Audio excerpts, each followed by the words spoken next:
오늘의 데일리 뉴스레터에 오신 것을 환영합니다. 1. 일본인들은 쓰나미로 황폐화되었습니다. 2. 독일 가만히 있다 계약 후 폭탄 선언. 3. 시진핑 급당황 난리난 상황. 한번 진실을 알아봅시다. 현재 후쿠시마에서 발생한 지진으로 인해 일본은 큰 충격을 받고 있습니다. 지진 발생 직후 후쿠시마 해안에서는 쓰나미가 관측되었으며 규모 5.4의 강진으로 인해 후쿠시마 내륙에서는 전철이 탈선하는 등의 사건도 발생했습니다. 후쿠시마는 체르노빌 이후 세계에서 가장 심각한 원전 사고가 발생한 곳으로, 문제는 이미 10년이 지났음에도 여전히 후쿠시마 제1원전으로 인한 방사능 공포가 계속되고 있다는 점입니다. 상황이 더욱 심각한 것은 이런 상황에도 불구하고 일본 정부가 후쿠시마의 모든 출입 제한 구역을 전면 해제하고 원전과 20km 이내에서도 농작물을 재배하고 있다는 점입니다. 그러나 방사능규제위원회가 원전 근처의 주택가에서 방사능 측정을 실시한 결과 심각한 수준의 방사능이 감지되고 있는 사실이 드러났습니다. 최근 한 달 동안 후쿠시마에서는 진도 4 이상의 대지진이 3번 이상 관측되었음에도 불구하고 일본 정부는 민간 기업인 도쿄전력의 모든 책임을 떠넘기며 원전에는 이상이 없다고만 반복하고 있는 모습입니다.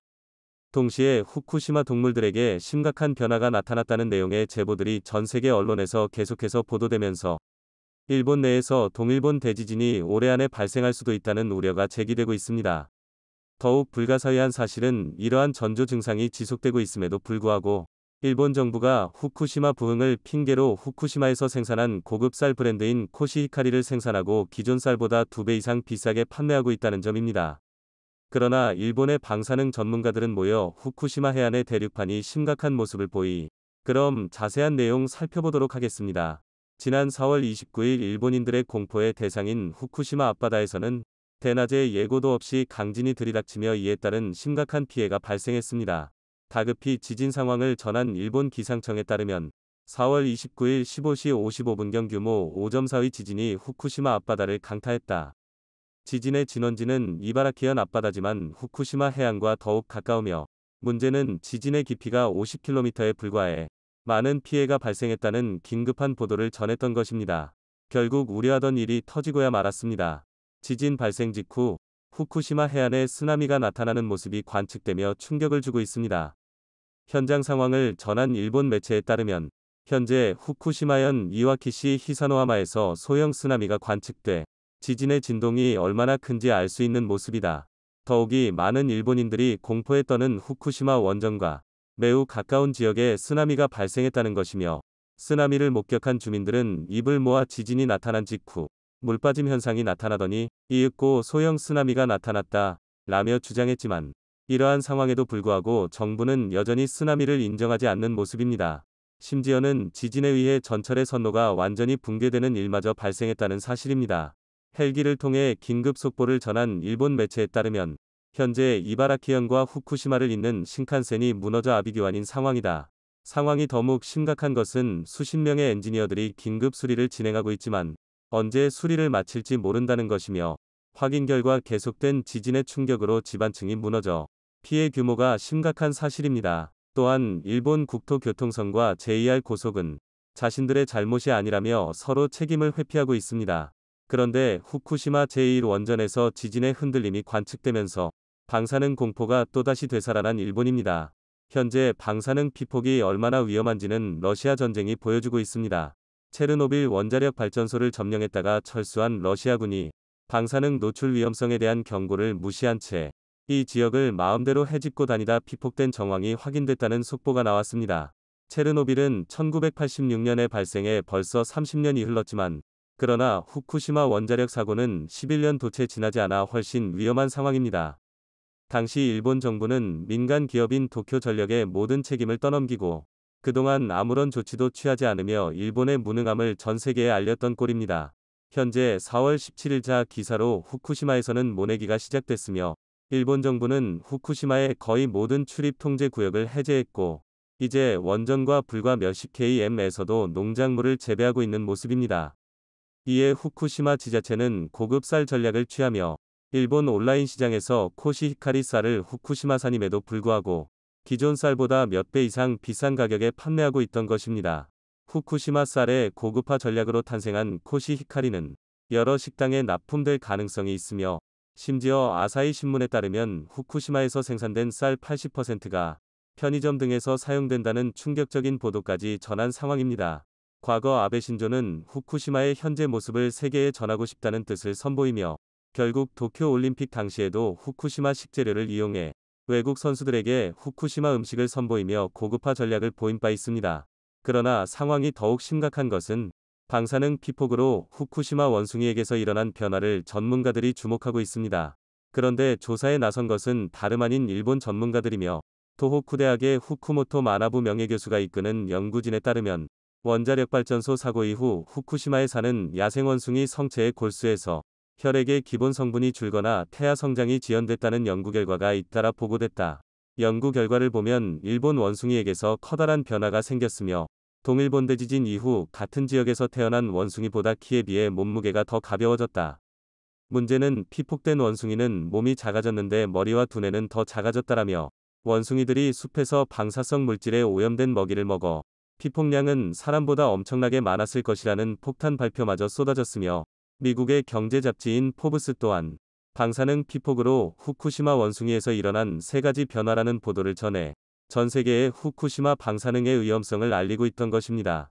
원전 사고 후 북서풍이 불어 넓은 지역으로 방사성 물질이 퍼졌고 또 경납고가 손상된 상태에서 비가 내려 방사성 물질이 땅속으로 스며들어 이후 방사능 오염으로 인한 일본 소와 갑상선암의 수치가 증가하고 있다고 전문가들은 전했습니다. 이처럼 일본 정부가 후쿠시마 부흥을 노리고 있지만 엔화 폭락과 더불어 원전 사고에 대해 일본인들의 불안감이 커짐에 따라 후쿠시마산 식자재들이 일본에서 외면받고 있는 모습입니다. 결국 일본 정부는 내달 10일부터 일본 입국을 허용한다고 발표했으며 일각에서는 악성 재고가 쌓인 후쿠시마 식재료들을 외국인을 통해 판매하는 것 아니냐는 여론마저 쇄도하고 있습니다. 그동안 외국인 관광객은 없어도 된다는 망언을 했던 일본인들이 이제는 중국인과 한국인 관광객을 환영한다는 태세 전환을 보이는 일본인들입니다. 대담 가격 역시 월신 저렴한 것으로 알려져 수출 가능성이 크다는 평가가 나오기도 했지만 노르웨이 전부가 독일 손을 들어준 것이었습니다. K2 전차는 지난해 쫄란드와 1000대 수출 기본 계약을 체결한 가운데 지난해 초도 분량 180대를 우선 수출하면서 수출 첫 테이프를 끄는 바 있었습니다. 볼해 나머지 820대 추가 수출에 대한 협상을 진행하며 K2 전차 수출에 훈풍이 불고 있는 가운데 노르웨이로 수출국 확대 가능성이 점쳐졌지만 고배를 마신 것인데요. 그러나 이번 수주 무상과 별개로 지난해 1월 아랍에미리트와 35억 달러 규모로 수출 계약을 맺은 중거리 지대공 미사일 천금은 사우디아라비아로의 수출 가능성이 꾸준히 제기되고 있습니다. 노르웨이, 에스토니아, 인도, 핀란드 등으로 수출된 대표적인 효자 무기 K9 자주포 역시 에스토니아로의 추가 수출과 루마니아로의 신규 수출 가능성이 제기되고 있습니다.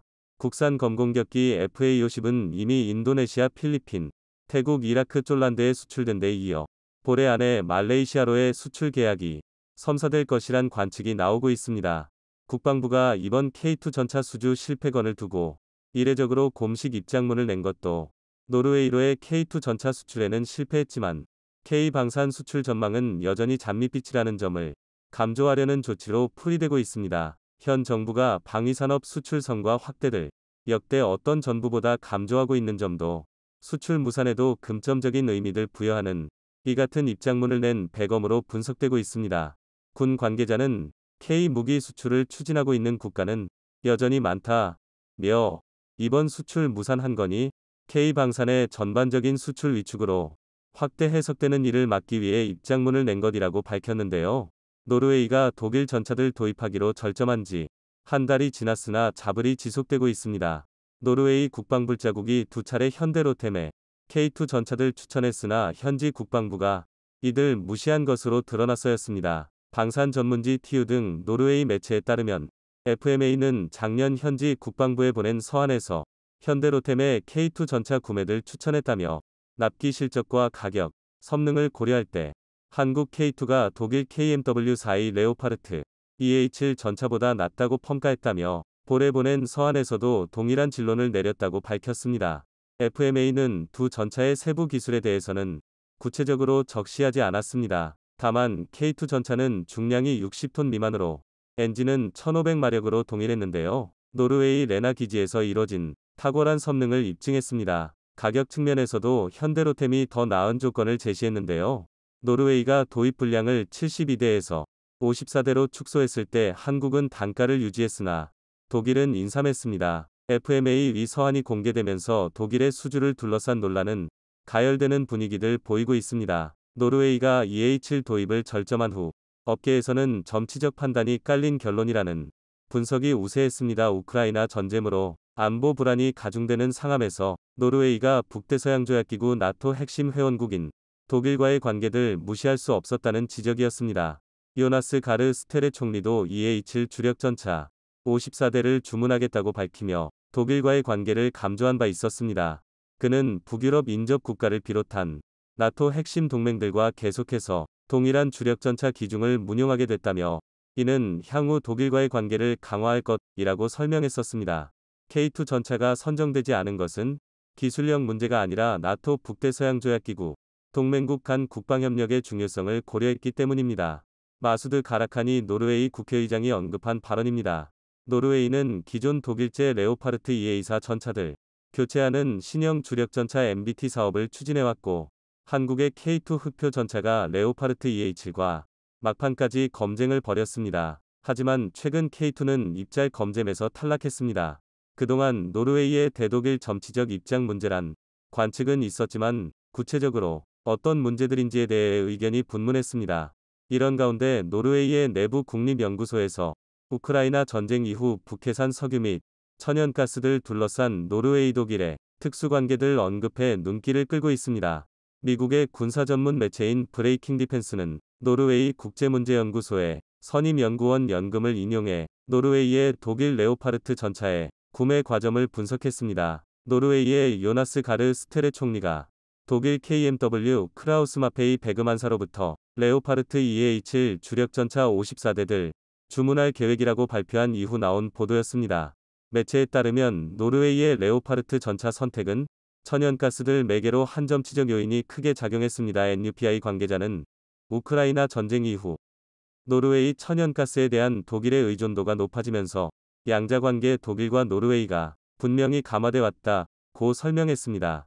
유럽으로 공급됐던 러시아 천연가스 수입이 중단되면서 노르웨이 천연가스에 대한 수요가 폭발적으로 늘어났다는 설명입니다. 노르웨이 통계청이 최근 발표한 노르웨이 상품 대외무역 통계에 따르면 노르웨이의 천연가스 수출은 1조 3,570억 크로네로 지난해 노르웨이 수출 규모 2조 6,010억 크로네의 절반 이상을 차지했습니다. 여기에 지난해 국제 천연가스 가격도 가파르게 오르면서 노르웨이는 지난해 4.3 최대 규모의 무역 흑자를 기록한 것으로 나타났습니다. 노르웨이 입장에서는 큰 호재이지만 전쟁에 따른 반사이익이기에 마남 웃을 수도 없는 상황입니다. 노르웨이는 군사 지원을 위해 향후 5년간 750억 크론의 약 73억 달러를 우크라이나에 지원하겠다는 의사를 밝히기도 됐습니다. 하지만 전쟁 발발 이후 노르웨이가 석유와 천연가스 판매로 얻은 수익에 비하면 턱없이 적다는 국제사회의 압력도 받고 있습니다. 노르웨이가 현재 독일과 상당수의 군사협력 프로젝트들 진행 중인 점도 이번 결과에 영향을 준 것으로 나타났습니다. 노르웨이 방위사업청과 독일 연방조달청은 노르웨이 방위사업청과 독일 연방조달청은 2021년 차기 재래식 잠수할 조달 계약을 체결했습니다. 이에 따라 두 나라는 동일한 설계를 기반으로 한 잠수할을 노르웨이 내적, 독일 두적 등 각각 보유할 예정입니다. 볼의 시제 잠수함 건조도 예정돼 있습니다. 국내 밤산업체 관계자는 노르웨이 최대의 방위산업체인 콩스버그는 잠수함, 할점, 유도무기, 지상 장비 분야에서 독일과 오랜 협력 관계를 유지해오고 있다고 말했습니다.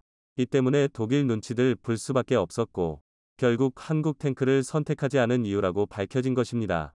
쫄란드 이후 노르웨이를 서유럽 무기 수출에 교두보로 삼고자 쨌던 K2 제조사 현대로템은 향후 다른 나라의 수출 실적을 통해 만회하겠다는 계획을 밝혔습니다. 볼의 쫄란드와 K2 전차 820대 들 수출하는 2차 계약 등에 집중할 예정으로 2차 계약 수주 금액은 12조 원이 넘을 것으로 추정됩니다.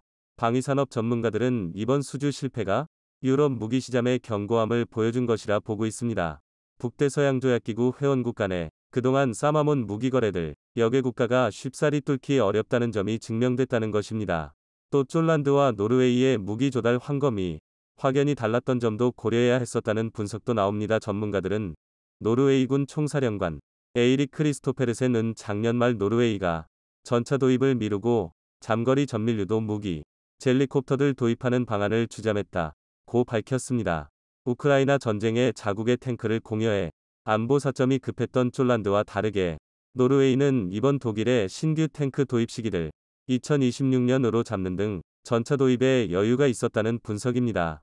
한국과 같은 유럽의 국가들이 기존 방산 선진국들에 진출하려면 합작법인 활용해 현지화 전략을 써야 한다고 조언했습니다. 이스라엘의 거무 방산업체 라파엘이 개발한 스파이크 대전차 미사일을 독일에 있는 이스라엘 공장에서 생산하고 있습니다.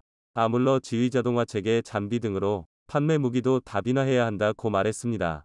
전차의 거무 무전기 등 지휘 통제 통신 등 자산을 수입 국가가 자국산으로 쓰는 일이 많은데 기업들이 이 같은 자산도 수출할 수 있도록 신경 써야 한다는 설명입니다. 노르웨이 총리실 홈페이지에 따르면 요나스 가르 스테레 총리는 레나 군사기자에서 기자회견을 열고 레오파르트 EH 주력전차 54대들 주문할 계획이라고 발표했으며 여기에 향후 18대들 추가 구매하는 방안이 법선으로 남아있다고 노르웨이 정부는 설명했는데요. 첫 인도 분량은 2026년이며 오는 2031년까지 순차 도입될 예정으로 알려졌습니다. 정확한 계약 금액은 공개되지 않았습니다. 다만 이번 도입 결정은 19억 6천만 달러, 약 2조 4천억 원으로 책정된 밤입이 증감, 예산 지출 계획의 일부여서 삼담한 규모 금액일 것으로 추정되고 있습니다. 노르웨이는 러시아와 196km에 달하는 국경을 맞대고 있는 나토 회원국입니다. 한국의 K2 흑표 전차는 레오파르트 EH과 함께 막판까지 검증했지만 결국 좌절됐는데요. 막판까지 고민한 노르웨이가 레오파르트 2를 선택한 것은 우크라이나 전쟁 국면이라는 점 외에 나토 핵심 회원국인 독일과의 관계 등이 작용한 것으로 보입니다. 실제 스테레 총리는 나토 핵심 동맹들과 계속해서 동일한 주력전차 기종을 운용하게 됐다며 이는 향후 독일과의 관계도 감화할 것이라고 밝혀 이런 의문의 쐐기를 박았는데요. 앞서 미 외교 전문지 포린 폴리시는 지난달 독일이 오랜 머뭇거림과 핑계 끝에 우크라이나의 탱크 지원을 결정했지만 레오파르트 2들 육군 핵심 무기로 삼고 있는 유럽 국가들이 앞으로도 계속 독일 전차에 의존할 수 있을지 레오파르트 2는 현재 북대서양조약기구 육군 주력 전차로 유럽 각국에서 2000여 대가 운용 중인 것으로 알려졌습니다. 하지만 독일이 이번 우크라이나 탱크 지원 과정에서 갈팡질팡하는 모습을 보이며 신뢰가 흔들리고 있다는 것이 FP의 분석이었습니다. FP는 그러면서 독일의 신뢰가 흔들리는 동안 한국이 그 틀을 파고들며 유럽 밤산 시점을 빠르게 잠식하고 있다고 전했습니다. K2 전차는 한국이 미국 탱크 플랫폼에서 벗어나기 위해 지난 1995년 개발에 작수해 2014년부터 양산을 시작한 탱크라고 FP는 소개했습니다. 유럽 최고 전차들과 비슷한 성능을 갖추고 있으며 레오파르트 2와의 비교 테스트에서도 추문 성능을 보였다고 이 매체는 강조했는데요. 또 한국 탱크 등 무기의 장점에 대해 기술 이전을 통한 현지화와 뛰어난 생산 능력, 방위산업 육성에 대한 강력한 의지 등을 꼽았습니다. 실제 쫄란드에 수출되는 K2 탱크 1000대의 거무, 첫 180대는 한국에서 생산되지만 B20대는 2026년까지 쫄란드에 생산시설을 갖추고 현지화 모델 KPL로 만들어지는데요. 이 때문에 쫄란드 입장에서는 독일 레오파르트 2보다 훨씬 빨리 탱크를 확보할 수 있으며 나아가 기술 이전을 통해 방위산업을 육성하려는 쫄란드의 요구까지 충족할 수 있다고 FP는 분석했습니다. 다만 유럽 전체가 이번 노르웨이의 사례처럼 탱크 구매처들 당장 한국으로 바꿀 가능성은 적다고 전망했습니다. 그 이유로 한국이 우크라이나에 살상무기 지원을 거부하는 등 러시아와 민감하다는 점과 유럽에서 멀다는 점 등을 들었습니다. 아프리카 케냐인들이 한국에게 연신 감사 인사를 하고 있어 화제입니다. 그들은 중국의 1대1로 정책에 휩쓸렸다가 대타격을 입은 상태인데 미래에 대한 희망을 한국에서 찾고 있어 외신까지 크게 놀라워하고 있습니다.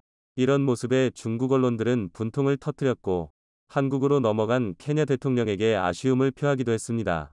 한국과 중국이 어떤 일을 벌였기에 이런 차이가 나온 것인지 자세히 알아보겠습니다. 한국은 그동안 돈보다도 진심을 다해 케냐를 도와준 바 있습니다. 케냐에서는 가뭄 피해가 심각해 아이들이 물을 깃는 일이 일상입니다.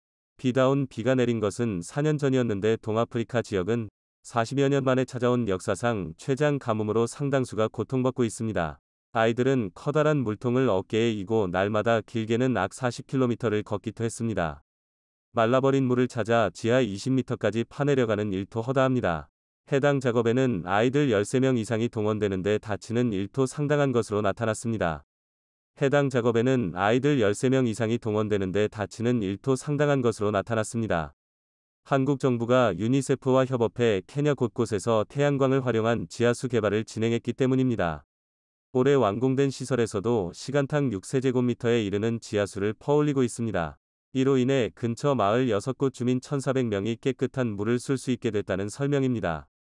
현지 주민들은 과거에는 물이 생기면 낙타에게 가장 먼저 먹이고 그 다음엔 염소, 그리고 마지막으로 사람이 마셨는데 이제는 동시에 마실 수 있어 기쁘다 는 반응을 보이기도 했습니다. 가뭄 때문에 떠났던 이들도 지하수가 개발되면서 다시 돌아오고 있는 상황입니다. 마을 이장은 신이 한국을 보내준 것 같다. 우리의 삶을 바꿨다. 미 감격스러워했습니다. 물을 구하느라 공부할 시간이 없던 아이들도 다시 교실로 불러 모으고 있습니다. 지금까지 19개 초등학교와 중학교 2곳의 물 공급 시스템이 연계돼 7,000명 이상의 학생들이 토움을 받고 있는 것으로 나타났습니다.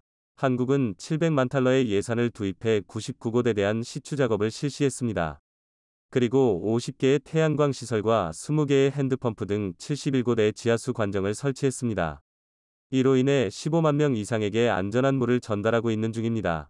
예전에는 먼 곳에서 물을 가져와야 해 수인성 질병도 많았는데 이젠 깨끗한 물을 마실 수 있다며 고마워하고 있습니다. 아동들의 설사병 발병률 또한 기존 25%에서 5% 이하로 줄어든 것으로 나타났습니다. 케냐 나이로비 남쪽에 있는 종합병원도 한국의 지원으로 운영되고 있습니다. 1996년 가장 하급 의료기관인 진료소로 문을 열었지만 현지인들에게 치료를 잘한다는 소문이 나면서 종합병원으로까지 격상된 것입니다. 하루 내원 환자는 1,000명에 달하며 한국에선 전문 인력 파견이 이뤄지고 있습니다. 현지에서는 이 병원을 코이카 병원이라 부르고 있습니다. 환자가 많아 기다림이 길어도 한국 병원에 가겠다는 이들로 넘쳐나고 있는 상태입니다. 해당 병원 복도에는 현지 어린이가 그린 그림이 걸렸는데 한국 사람이 케냐인을 안아주는 모습과 함께 한국은 케냐를 사랑한다 는 문구가 적혀 감동을 줬습니다. 정부는 2026년까지 이곳에 산모 대기소와 기자재 등을 지원한다는 계획입니다. 한국은 개인위생에 가장 밀접한 화장실 개선 문제에도 힘을 쏟고 있습니다. 건설 자재 등을 직접 제공하기보다는 화장실을 직접 짓는 방법을 알려주는 데 주력하고 있습니다. 현지 문화와 경제 형편까지 고려해 자재들은 전부 마을에서 공수한 상황입니다. 가게 형편에 따라 흙부터 콘크리트까지 다양한 자재가 사용되고 있습니다. 이로 인해 노상배변이 사라진 마을이 급증하고 있으며 청걸토도 크게 향상된 것으로 나타났습니다. 한국은 전후복구를 위해 무상원조를 받던 나라에서 토움을 주는 나라가 된 상황입니다. 2023년도 ODA 예산은 4조 5천억 원 수준으로 책정됐으며 45개 기관에서 1,900개 정도의 사업을 추진할 예정입니다. 특히 아시아 37%, 아프리카 19%, 중남미 8%에서 개발 협력을 확대한다는 방침입니다. 우리 정부가 지난 30년간 케냐에 지원한 ODA는 총 2억 2천만 달러 정도입니다. 무상원조 1억 5천만 달러의 유상원조는 6,800만 달러였습니다. 금액면에서 중국이나 일본보다는 낮지만 현지 만족도는 훨씬 높다는 평가입니다. 8월 케냐 대통령 선거에서는 중국 이슈가 최대 승부처로 떠오른 바 있습니다. 선거 기간 내내 2017년 개통한 표준궤토열차 SGR 처리를 두고 첨예하게 맞붙었죠. 항구도시 몬바사에서 수도 나이로비로 이어지는 총 연장 578km 건설 과정에서 건설비 총 36억 달러 중 30억 달러를 중국에서 차관으로 조달한 것이 문제가 된 것입니다. 중국은 1대1로 확장을 노리고 접근해 케냐를 함정에 빠뜨렸습니다. 현재 SGR은 경제, 사회, 재정 파탄의 주범으로 불리고 있을 정도입니다. 개통 첫 해인 2017년에는 1억 달러의 운영 적자를 기록하기도 했습니다. 케냐 의회는 SGR을 통한 물류 운송이 도로 운송보다 2배의 비용이 든다는 결론을 내리기도 했습니다. 그런데 문제는 차입금 상환이 시작된 2019년부터 더 심각해졌습니다. 세금 인상과 긴축 재정을 도입해 원성을 샀던 것입니다. 또 철도 사용량을 늘리기 위해 수입 물품을 철도로 운송하도록 강제해 트럭 운전사들의 대규모 실직을 초래하기도 했습니다. 외신에 따르면 화물사업 종사자 8,100명 이상이 일자리를 잃은 것으로 나타났죠. 게다가 당초 수도를 거쳐 이웃국가인 우간다까지 연결하려던 선로는 중국 자금이 끊기면서 나이로비 인근에서 멈춰서 있습니다. 케냐 국민들의 87%는 중국 차관이 과도하다는 응답을 하고 있습니다. 중국은 지난 20년간 케냐에 93억 달러를 대출해줬는데 거의 대다수의 건설 자재 및 인력이 중국 측에서 조달됐고 케냐에 실질적 이득을 준 것은 극히 드물었던 것도 분노를 사고 있습니다. 그런데 황당하게도 중국은 이를 빌미로 케냐에 아프리카 주둔 해군기지 건설을 추진해왔습니다. 2018년 아프리카 동북부 지부티에 해외 첫 해군기지를 건설한 바 있는데 그때도 14억 달러 투자와 인프라 대출을 해준 후 진행에 비판을 받아왔습니다. 이에 8월 선거에서 반중을 외친 루토 후보가 당선된 것입니다. 그는 SGR 건설 계약서를 국민에 공개하고 케냐에서 상점과 노점을 운영해 돈을 벌고 있는 불법 체류 중국인을 전부 내쫓겠다는 선언을 했습니다. 그들을 내쫓을 만큼 충분한 항공기를 보유하고 있다. 고말의 반중 정서를 자극했죠. 그리고 더 이상 중국에서 돈을 빌리지 않을 것이라는 언급을 했습니다. 1대1로는 시진핑 집권 이듬해인 2013년부터 추진된 바 있습니다. 저개발국의 교통, 발전, 항만 등 인프라와 광산 개발이 주요 타깃이었죠. 사업 시작 후 올 상반기까지 중국은 총 9,310억 달러를 쏟아부었습니다. 중국 부채 규모가 큰 국가는 파키스탄 773억 달러, 몽골라 363억 달러, 에티오피아 79억 달러, 케냐 74억 등의 순입니다. 그런데 중국 자금으로 벌인 인프라 사업은 감당할 수 없는 채무와 잉여시설만 남긴 채 개발도상국을 부도 위기로 내몰고 있다는 지적이 쏟아지고 있습니다. 부채의 함정에 빠진 아프리카 개토국은 현재 17개국에 달하는 것으로 전해지고 있습니다. 중국은 아프리카에 건물 기부 공세를 펼치기도 했습니다. 최근 18년 동안 아프리카 40여 개국에 186개의 정부 건물을 건설해준 상황입니다. 그런데 건물 공사 중 해킹 설비를 몰래 심어 정보를 빼간 것이 드러나 난리가 났죠. 중국이 기부한 아프리카연합, AU, 청사에 해킹 장비를 심어 수년간 아프리카 국가들의 각종 정보를 해킹하기도 했습니다. 해킹은 매일 자정부터 오전 2시까지 2시간가량 집중적으로 이뤄졌고 비밀 자료가 중국 상하이에 있는 서버로 복사된 사실도 적발됐죠. AU는 지난해 이를 인지하고 서버를 포함한 건물 내 정보기술 시스템을 모두 교체한 상태입니다. 중국은 현재 아프리카에서 신뢰를 잃었고 원리금 회수에 어려움을 겪는 딜레마에 빠져 있습니다. 아프리카 부채는 최근 20년간 5배 늘어난 6,900억 달러 수준입니다. 이 가운데 12%인 835억 달러가 중국이 대출한 돈입니다. 중국의 해외 부실대출 비율은 올해 들어 60% 수준으로 급증하고 있습니다. 이런 상황에 케냐까지 한국을 선택해버려 시진핑이 크게 격노한 것으로 나타났습니다. 루토 대통령은 아시아 첫 방문지로 한국을 선택했습니다. 케냐 대통령으로는 32년 만의 일이었죠. 이를 본 중국 언론들은 자신들이 쏟아부은 돈이 무용지물이 됐다고 한탄하고 있습니다. 루토 대통령은 한국 방문을 마친 후 30년 전에는 케냐가 한국을 지원한 적이 있는데 이제는 한국이 세계 10위권의 경제대국이 됐다며 놀라워했습니다. 그러면서 나는 지원을 요청하기 위해 한국에 갔고 그들은 관대했다. 고토 언급했죠. 그리고 그는 수도 나이로비에 한국의 지능형 교통 시스템 도입 계획까지 시사했습니다. 한국이 단기간에 경제 강국으로 도약한 점을 배우고 싶다는 의지를 밝히면서 말입니다. 케냐 전 대통령도 30년 전에는 한국과 케냐가 같은 수준의 발전 단계였는데 한국은 이미 선진국에 진입한 반면 케냐는 오히려 퇴보했다며 케냐가 뒤처진 이유를 한국으로부터 배우고 싶다는 언급을 한 바 있습니다. 그만큼 케냐인들이 한국을 경제발전의 모범 사례로 꼽고 있는 중입니다. 아프리카에 대한 중요성은 날로 커지고 있습니다. 일본 정부는 향후 3년간 아프리카 대륙에 50억 달러 투자 계획을 밝히기도 했습니다. 미국도 최근 아프리카에 550억 달러, 약 72조 원을 지원한다는 공식 입장을 밝힌 상태입니다. 한국 또한 케냐와의 공적 개발 원조, ODA 사업을 대폭 확대하기로 했으며 기존 대비 3배 이상 늘어난 10억 달러 선을 도입시키려 하고 있습니다. 이를 통해 제2위 베트남, 인도네시아, 필리핀 같은 경협 파트너를 아프리카에서도 발굴 육성하겠다는 전략을 세운 것입니다. 한국과 케냐, 진심을 다해 도와주고 서로 원원하는 관계가 되길 바랍니다.